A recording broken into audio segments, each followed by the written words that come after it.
Hey guys, AuspiciousAussie here, and welcome to episode 15, which is, of course, crowd control of the My Son the Traitor series. We're going to get straight into it. I'm sort of rolling on from last episode, which was the Go Home show. It was a big show. It was a good show. I didn't actually check, but I want to go back and check now if that was our highest ever rated Nitro. I think it was. We got an 85 for the overall show rating for that Go Home. So I'm hoping for a similar rating for this pay-per-view. I think if we get 85, I'll be really, really happy. And I want to make sure that we're consistently putting on the... Oh, Sting retired! No! I wanted to bring him in. I wanted him to have one last title run. Oh, that's so frustrating.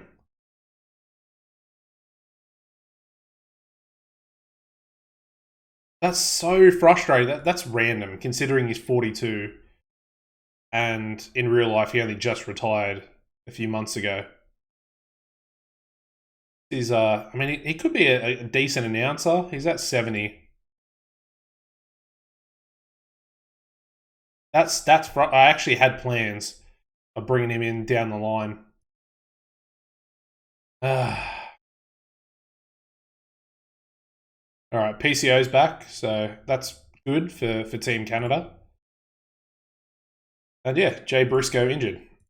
He's pretty much just on the short list in case we want to bring in damn boys down the line. I think maybe we will. I think they're freelancers though. So I don't know if I want to maybe get rid of that. Because technically, I know they work the indies a lot, but they were pretty much a mainstay in Ring of Honor for like, how long? Over a decade? So that doesn't really make a lot of sense. Anyway, let's get into the pay-per-view. Alright, so use all of our broadcasters.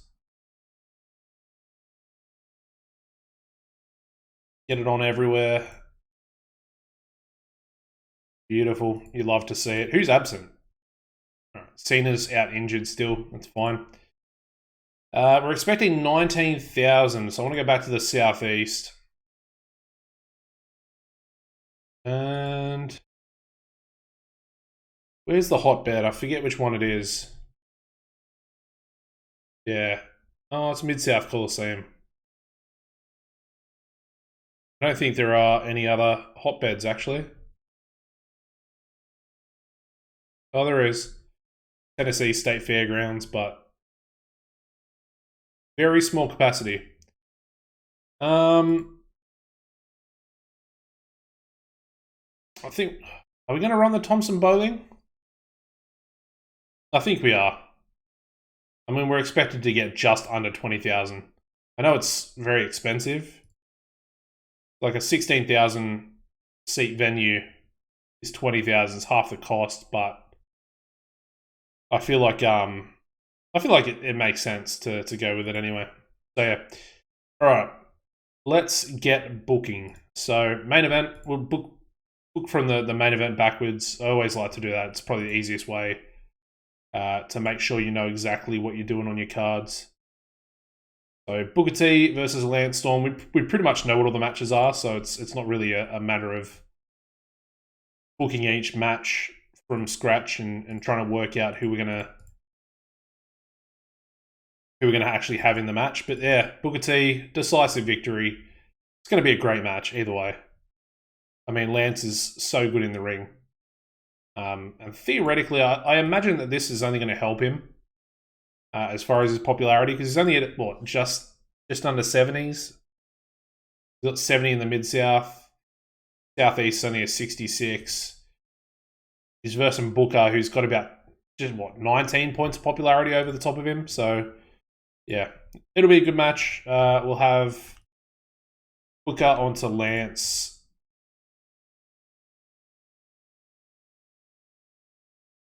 Rematch.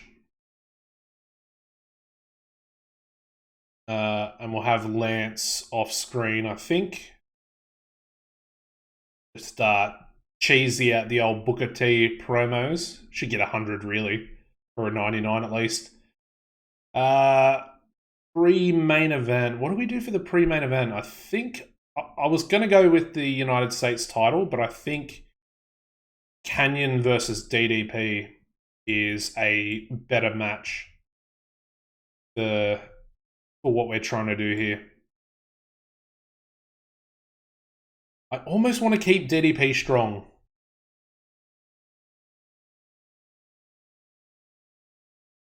I'm actually a little bit nervous about this one. Canyon's getting the win because this is his main event elevating match to bring him up to that level. But I don't really want to ruin DDP's popularity. I would like to keep it at least above a 70. He's at a what, 74 at the moment? Oh, he's at 70. I guarantee you with this loss, he's going to drop down to about 67 at a minimum without me keeping him strong.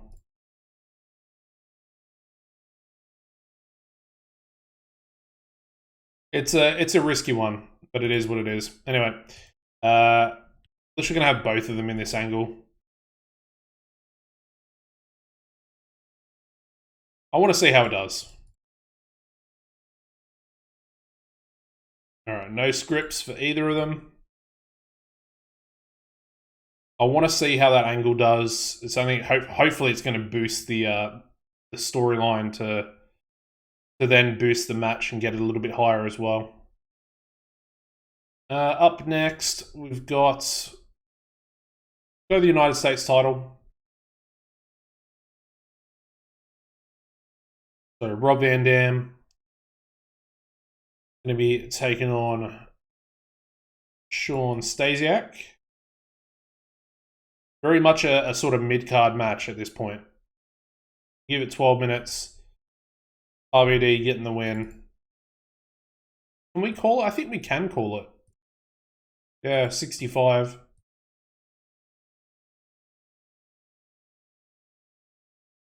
And decisive on that one. Yep, title on the line. I'm glad it reminded me there. I definitely would have forgotten.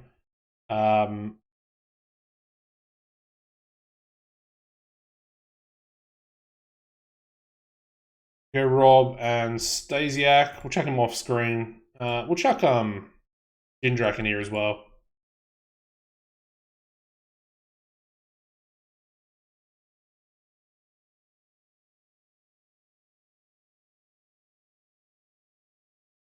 So yeah, Stasiak and Jindrak will be off screen. This gets everybody in the storyline a little bit of success and momentum there. Up next, we'll go the #1 contenders match for the World Tag Team titles. Young Dragons taking on Lowdown. We'll give this 10 minutes. Doesn't need to be too crazy. And then D-Lo will get the win with Kaz Hayashi losing. I feel like we could probably call this match. Disregard. Only got a 50 there for Jimmy Yang. I don't think we need an angle. I don't think we need an angle for that. We only need 70%, 30% angles on this pay-per-view. So it's very, very different.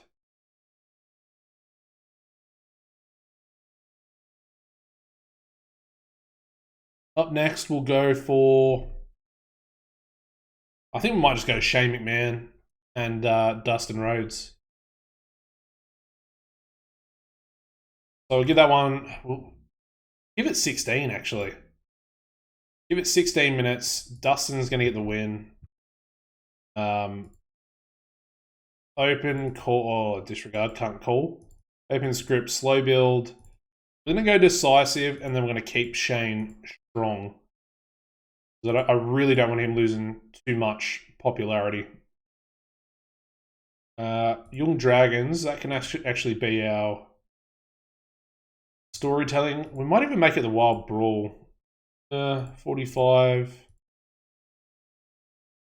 We won't. We'll make that storytelling. Probably make this the wild brawl if I shortened it a little bit. Yeah, he's got 50 brawling. Dustin's probably got really good brawling. Yeah, 65. He's literally a brawler, so there you go. We'll think about it. We'll think about it. I'll see what else we got in the card. Actually, Johnny the Bull. Is he a brawler? He is indeed a brawler. Okay, that works out perfectly. So Johnny the Bull taking on Buff Bagwell. This will be our wild brawl match. We'll give it 10. Buff is going to get the win. But I'm hoping this will be a match that elevates. Might even go a tainted finish on this one. Wild brawl, cool. Again, we'll do a nice little angle there for both Buff and Johnny. Rock with another double entertainment.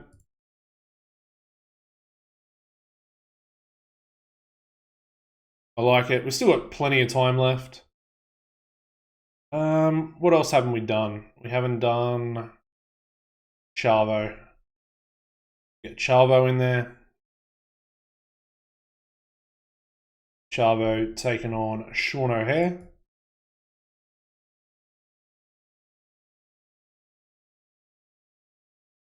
Give this one 12 minutes. Chavo getting the win.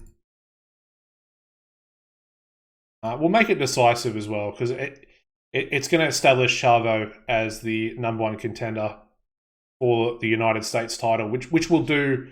We'll make it official on the first episode of Nitro, which will be next episode.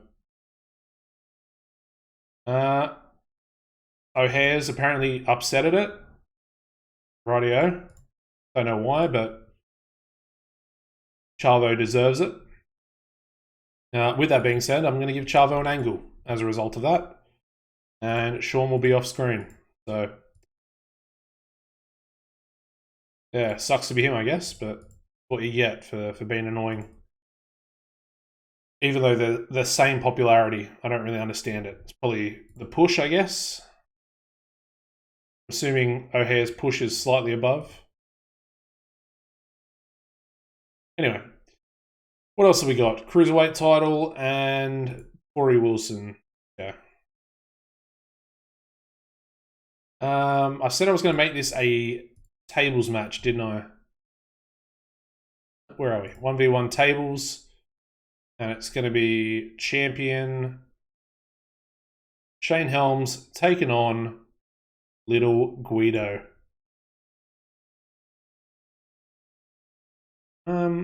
Pretty sure this can be the high spots match as well. So it's going to be high spots, but a table match. Yes. Doesn't make a lot of sense, but I mean, these two in the ring, there's going to be high spots anyway. So, yep, table finish and high spots. I'm blind. All right. Well, cruiserweight on the line. I think we'll go an angle there for both of them. It's more or less going to be like video package type stuff for them, displaying the cruiserweights.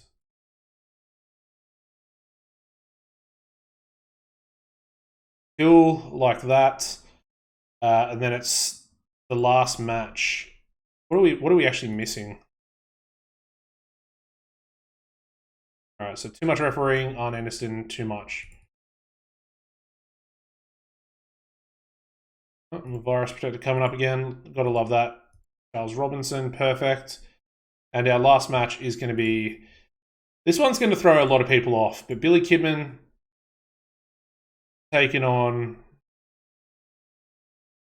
Where is he? Mike Awesome. Why can I not see his name? There we go. We'll give this one 12 minutes. Awesome getting the win. Going to be open. I think, can we call this match? No. Okay, that's fine. Open script decisive. I know I've put it as decisive, but it's going to be decisive for a tainted reason. So Billy Kidman is going to be attacked by Tori Wilson, and that's going to be our finish. So yeah, Tori has well and truly turned on Billy Kidman, and we're going to build up for a heel turn for her as well. She's essentially just going to be getting involved in all of Mike Awesome's matches from now on. That's the storyline I'm going to be running with, and it's hopefully going to propel Mike up the card a little bit. So should be good. Anyway, I think I want to kick the show off with an angle for Billy and Tori by themselves, talking about Mike off camera.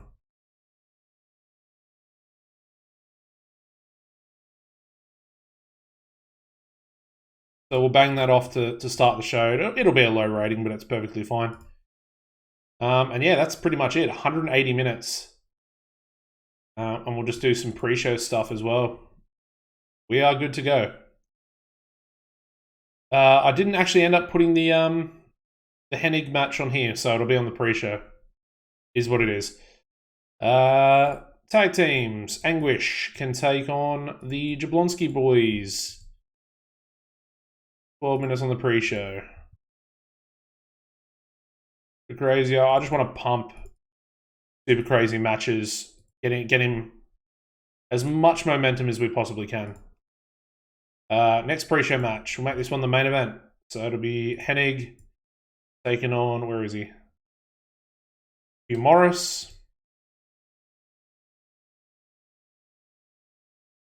Hennig getting the win. Charles Robinson. That'll go on last. Go another match. Might even do like an 8-man tag. Haven't really done many of those. And let's go for the team of Styles, American Dragon, CM Punk, and Samoa Joe. That is a team. That is a pretty good team. Let's go 3 count and Romeo and Skipper.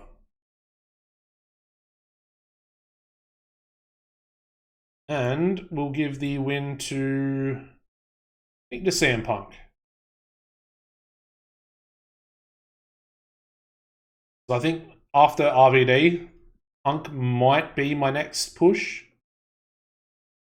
Or I might do 2 of them. Potentially. Maybe like an AJ and a Punk. Because I can always turn Punk, which I feel like is a really good sort of trick to have up my sleeve, if that makes sense.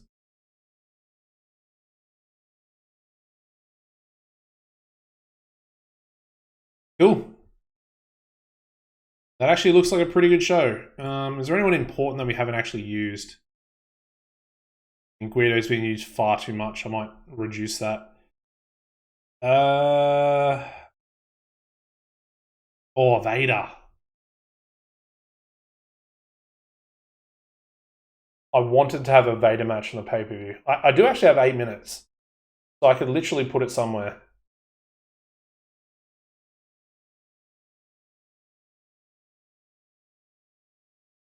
Or I could lower this by 2.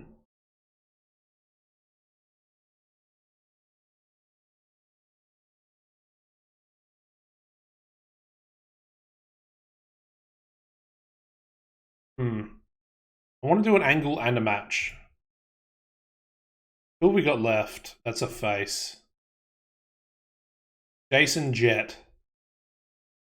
Or Jason Jett, he's going to be fed to Vader.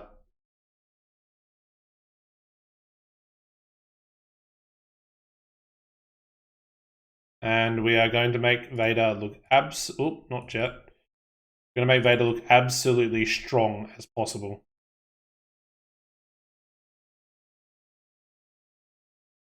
I'm going to come in there and literally break Jason Jett in half. In a 5-minute squash match. Alright, what's our issue now? Now it's Robinson. Got too much to do.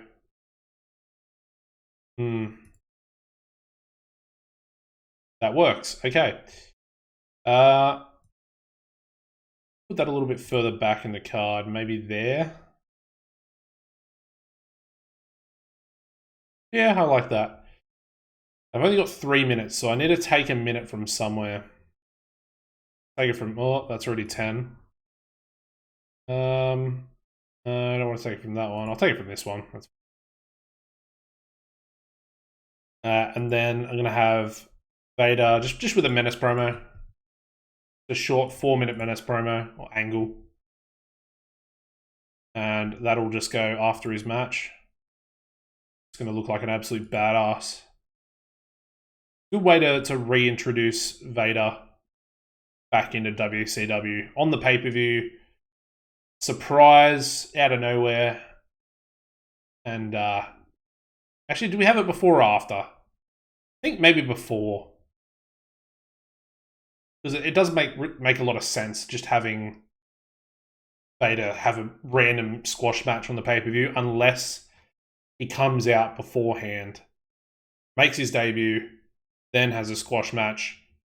That makes a little bit more sense. A little bit more sense. Anyway, that is the card. It looks really good, in my opinion. I think it looks really, really good. Some really, really good matches on there as well. Booker T, Lance Storm, DDP, Canyon, RVD, Stasiak, Guerrero versus O'Hare, even the Cruiserweight, Shane Helms, Little Guido, Kidman versus Awesome to finish off that storyline as well. I think it's great. Let's run the show. So we do indeed sell out the Thompson Bowling Arena, 20,000 people. You guys can't see the actual side of that due to my face cam, but we kick off the show with a 45 rated pre-show match where we have Anguish defeating the Jablonski boys with Super Crazy, hitting Dean Jablonski with a moonsault. We have a 52 rated 8-man tag where we have the team of AJ Styles, American Dragon, CM Punk, and Samoa Joe defeating 3 Count and Romeo and Skipper when CM Punk pinned Romeo with a top rope leg drop. Styles getting better at his gimmick there, as well as Punk as well. Good stuff. And the pre-show main event getting us a 74 rating, which would have been more than good enough on the actual pay-per-view. We have Kurt Hennig defeating Hugh Morris. I might even put this on the as the main event of Nitro. I think it's probably good enough to do it on there as well. I like it. All right. That's a bad way to kick off crowd control. We get a 36 rated angle with Billy Kidman backstage talking to Tori Wilson. He essentially says that he misses her. He really wants to get her back. And if he wins the match tonight, he will essentially take back control of the managerial contract of Tori Wilson, shall we say. Tori, she's nodding in agreement. She's still looking like the babyface. And then it happens. We get a 54 rated match. We have Mike Awesome defeating Billy Kidman in 12-13 by pinfall. It says with an awesome bomb. It was meant to be a interference finish. So I don't really know what's happened there. Awesome bomb via interference from Tori Wilson, who essentially has hit Billy Kidman and I don't know what she's hit him with, but let's say like her clipboard for her contract or something silly like that. The metal piece at the top of the clipboard smacked him over the head. Awesome's then loaded him up for the awesome bomb and on the 1, 2, 3. And like I said, we're going to build towards a Tori Wilson heel turn to become the true manager for Mike Awesome, who now has that contract. And they celebrate together in the ring. We then go into a 46 rated angle where we have Shane Helms and Little Guido. Just got a nice little sort of video package. Both of them sort of on camera speaking about the other, saying that they're going to do everything to put the other person through a table tonight and become. Little Guido says he's going to become the champion. Shane Helms says he's going to remain as the champion. A little bit unfortunate there. We get a 56 rating for this one. Shane Helms defeating Little Guido in a tables match in 9:39 when Little Guido was put through the table. Shane Helms making defense number 6 of the WCW World Cruiserweight title. It's poorly placed because it wasn't hot enough. The crowd wasn't hot enough for the high spots match yet. I thought it might have gotten over slightly, but yeah, it's not to be. We then go into a 56 rated angle for this Menace promo here from Vader. The re-debut of Vader on WCW. His Mastodon gimmick getting an initial rating of great. And it's a 56. It's a pretty good rating. I'm very happy with that. The gimmick itself, though, large penalty to charisma during both matches and angles. I don't like that. That's a bad negative. Does get the bonus when booked to look dominant, which is exactly what's about to happen in the match. The match itself does pretty bad as well. We only get a 44 for this squash match. It is a squash match, 5-minute match. Vader does defeat Jason Jett in 5:05 by pinfall with a Vader bomb. Yeah, it is what it is. 44. Maybe thought it should have been slightly better. If I had given it more time, potentially, might have been better. But it is what it is. Alright, we then go into a 54 rated angle here. Chavo Guerrero cutting a promo onto Sean O'Haire prior to coming out for his match backstage. And yeah, says he's gonna beat a champion tonight, beat one half of the World Tag Team Champions, and earn his title shot against whoever wins the semi-main event. Not the semi-main event. The US title match. That's actually a good rating. We get a 59 rated match here for Chavo Guerrero Jr. defeating Sean O'Haire in 11:09 by pinfall with a brainbuster.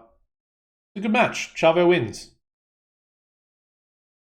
We then go into a 62 rated angle where we have Buff and Johnny the Bull giving it to each other backstage prior to coming through the curtain. That's a good angle. 62, very solid. Bagwell was a star. Johnny the Bull underperformed a little bit. So it is what it is. He's underperformed in both of them. But then again, his overness is essentially half of what Buff's is. And I think he has lower entertainment skills as well. The match itself getting us a 56 where we have Buff Bagwell defeating Johnny the Bull in 10:09 by pinfall using underhanded tactics. And yeah, Johnny and Buff have good chemistry. And it actually was penalized as well because it needs a hot crowd. It is what it is. Again, I can't really control what the angles get prior to the matches. So it is what it is. 56, I'm happy with that. Johnny with a 41 in-ring performance as well. We then go straight into a 64 rated match where we have Dustin Rhodes defeating Shane McMahon, the owner of WCW, in 16:06 by pinfall with a lifting reverse DDT. Big match, big win there for Dustin. Pay-per-view debut, re-debut, I guess. And yeah, getting a very, very good win. We then go straight into the number one contenders match for the World Tag Team titles, getting a 49 rating. Slightly below. I thought it maybe like a 54 would have been what I sort of expected from this one, but that's fine. We have Lowdown defeating Young Dragons in 9:36 when D'Lo Brown pinned Kaz Hayashi with a sit-out spinebuster. Good match. Both Young Dragons getting the same in-ring, and D'Lo, yeah, doing good work, getting a 48. New number one contenders are Lowdown. All right, we then go into a 72 rated angle here for Rob Van Dam. Of course, his opponent is going to be Sean Stasiak for the United States title. as we expect, RVD, solid rating. He's pretty much on his way to being an upper mid-carder already, which is great. And over the coming months, he's probably going to be very close to getting main event in the next the next 2 months. Their match does so well. 82 rated United States title match. Wow. Rob Van Dam does defeat Sean Stasiak in 12-10 by pinfall with a frog splash. RVD making defense number 3 of the WCW United States heavyweight title. RVD and Stasiak have great chemistry, so obviously that's helped the match rating there a lot. That's such a good match, man. That's actually going to do wonders for Stasiak as well. Very, very good stuff. And I believe I kept him strong as well, didn't I? Did I not? No, I didn't. Disregard. That was the Sean O'Haire match. Oh, disregard. I thought I kept him strong as well. I was going to say that is a match rating and a half.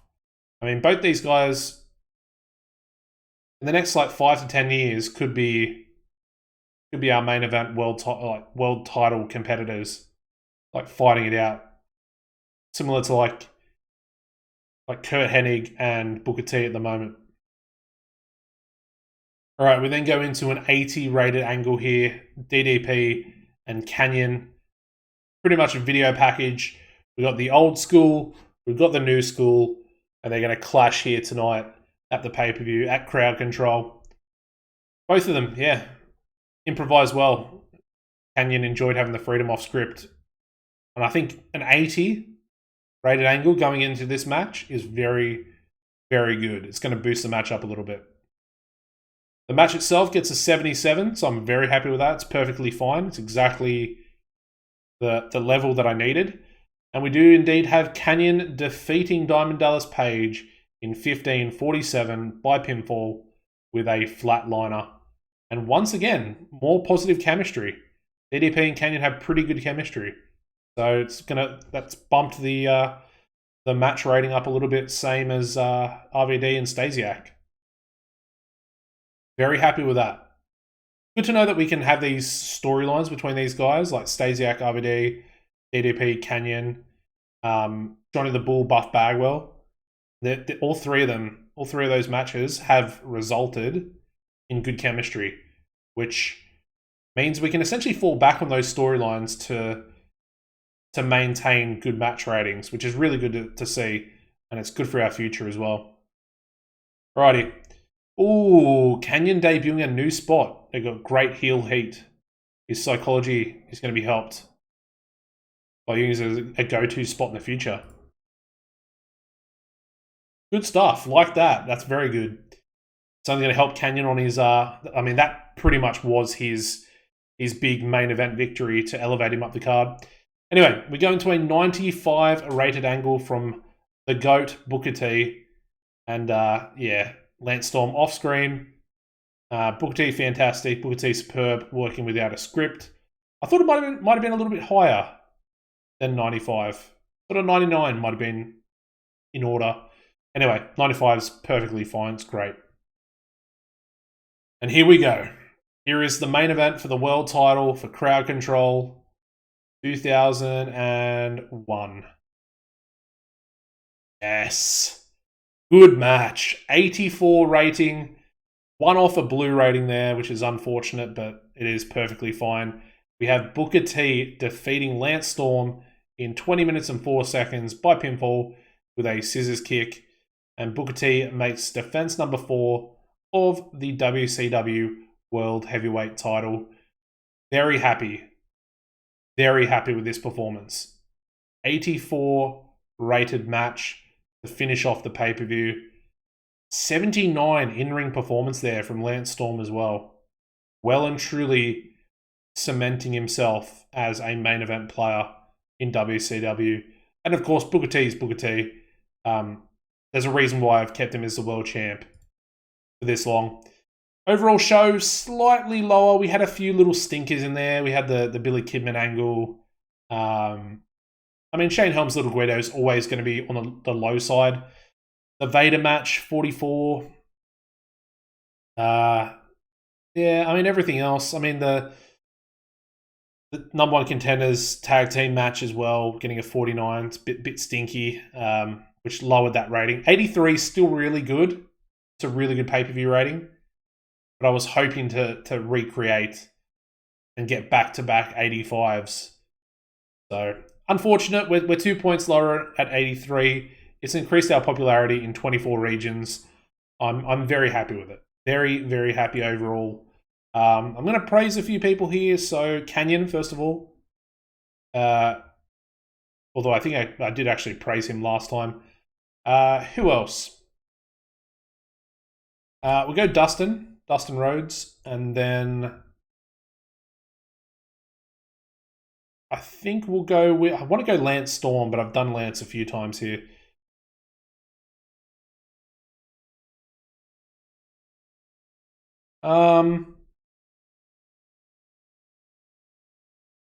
Who else? I don't think Buff. Yeah, I'm going to go Buff. Cool. And there we go. Another pay-per-view down. Another pay-per-view down. If you guys could drop a like, it'd be much appreciated. I'm actually really enjoying playing TEW again. It's a weird thing. I've had 7 months off before I started, playing, because I pretty much played straight away. I didn't even have, another save to go into. Billy Kimmon doesn't connect with the fans. Once again, Buff with his amazing wise words of wisdom. 2.27 buy rate, or million buys. So 4.54 buy rate. Really good. That's going to be a lot of money. That is going to be a lot of money indeed. And yeah, we're into week 1 of September. We have Fall Brawl in 27 days. It's going to be our next big pay-per-view. So looking forward to that as well. We did make just under $2 million last month. That is huge. It's like 500,000 on top of what we already had. Where's our big performance coming in? I mean, ticket sales are doing well.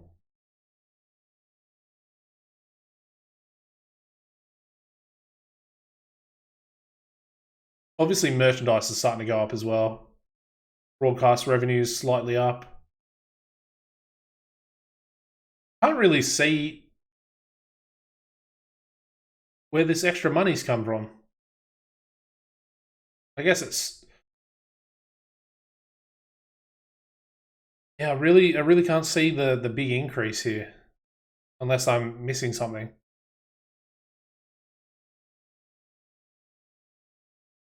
Yeah, I can't see it. Is it an expense that we haven't had?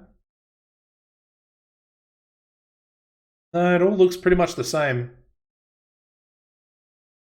Oh, it's miscellaneous. That's where it is. So it's only 1.2 in miscellaneous, and that was 1.9. I don't know. Hands up. No idea why that's different. If you guys know, let me know down in the comment section down below, because I honestly have no idea. As far as size, we've actually gained another point. We're up to 72 across the United States, pretty much. That's insane. We're up to 77 in the Southeast and Mid-Atlantic as well. So we're literally at the popularity we need in those regions. That's ridiculous. We're already there. So we need the Great Lakes, we need the Mid-Atlantic, we need New England, Southeast, which is obviously our main region, which we're already there as well, and then the Tri-State region as well. We're what, 5 points away in those regions from actually getting there. Ridiculous. Anyway, the United States title has gone up another prestige point, as well as the World Cruiserweight as well, up to 47. Unfortunately, the world title is still the same, but that's only going to elevate with with really, really good matches in like the 90s probably. And the World Tag Team still at 59, so it's dropped 1 point since the WCW reboot, or continuation, I guess is probably the right word for it.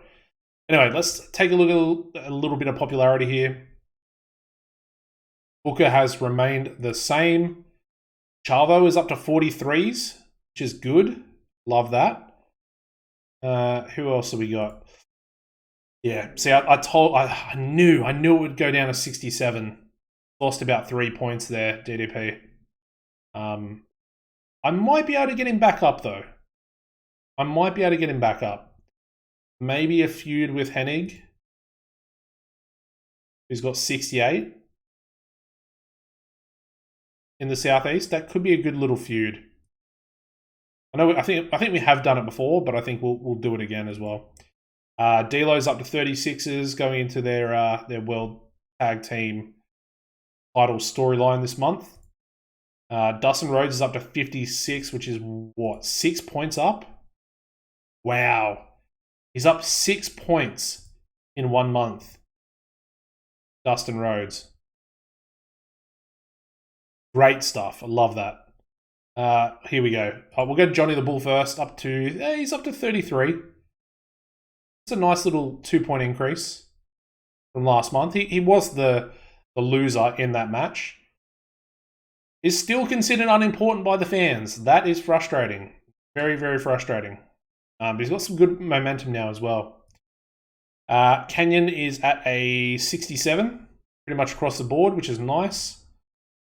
Which I believe was way up. That is way up. 9 points up at the moment. 9 points in 1 month. Yeah, that was definitely Canyon's month. I think I want to say with that win, we're going to make him the #1 contender. I think we pretty much have to. I'm going to do a multi-man match to determine it, but I think Canyon has to probably be the favorite for that match next episode. Very impressive. I think we've done really good work with Canyon. Lance, how's Lance? I think he should be up from last month. What's he at the moment? 67s. He's up about 2 points. 2 points across the board, which is good because he did lose. So I'm happy with that. That's perfectly fine. You know, Lance is now sort of a main event player as well. Really good momentum. I might put him on ice a little bit, and we might do a little bit of Team Canada stuff for this month. So yeah, keep an eye out for that. Just going to go on the back burner a little bit because obviously Canyon's going to come forward. He's going to be involved in that multi-man match regardless as well. That's perfectly fine. Guido, let's have a look at Guido. Did he gain any popularity? He gained 1 point. I like that. That's good. It's a slow burn, but it's a good burn. Awesome. I think he probably gained about 1 point. No, didn't gain anything. Gained absolutely nothing with Billy Kim in that month. That's perfect. That's bad. RVD, the man himself. Only 1 point. I mean, he gained 3 points in the Mid-Atlantic as well, which is fine. He had that weird draw, which was maybe not the right thing to do, potentially. I don't know. Anyway, doesn't matter too much because he gained a point. He sort of took a bit of a hit with that draw against Canyon. But hopefully going into next month, he'll get back on track and have some decent popularity increase. Who else we got? Shane Helms. The 37. Looking good. Up a point on the month. Good for the champ. Ooh, okay. Shane McMahon, he lost 1 point of popularity against Dustin Rhodes, which is actually really good. I thought it was going to be more. I thought it could have been like 3 or 4. So 1 will take. And then you look at Dustin Rhodes, who gained 6 points on the month. In exchange for 1 point, we take that. We take that. And yeah, that's pretty much it. Pretty much it. Obviously, Vader made his debut, so he's now available for us if we want to use him. I think in two months' time, we might even have Vader be the #1 contender for the United States title and take on Rob Van Dam. I think that could be a really good idea and a really good push there for RVD. Final one I want to look at is Super Crazy. I want to get this guy to important. Not important, but recognizable. I want him to stop being unimportant in the fans' eyes. So yeah, we might have to do a little something to try and get him slightly higher up the card. He's got 40 popularity in the tri-state. Maybe we run a tri-state show and get him a win. The popularity that he has might boost him slightly over. Because I can see Super Crazy being the Cruiserweight champion. And I can eventually see him even becoming the United States champion. I know that's maybe a little bit far-fetched, but I mean, he's super talented. Super talented. Him and RVD would put on an incredible match together. Him and Chavo would put on a really good match. Maybe I have that match on next episode. Chavo versus Super Crazy. Obviously, we're going to have Chavo involved with RVD next month as well. So we do storylines next episode, guys. Make sure you have dropped a like on the video. I do appreciate all the support. And yeah, apart from that, make sure you subscribe to the channel as well. And as always, take it easy and goodbye.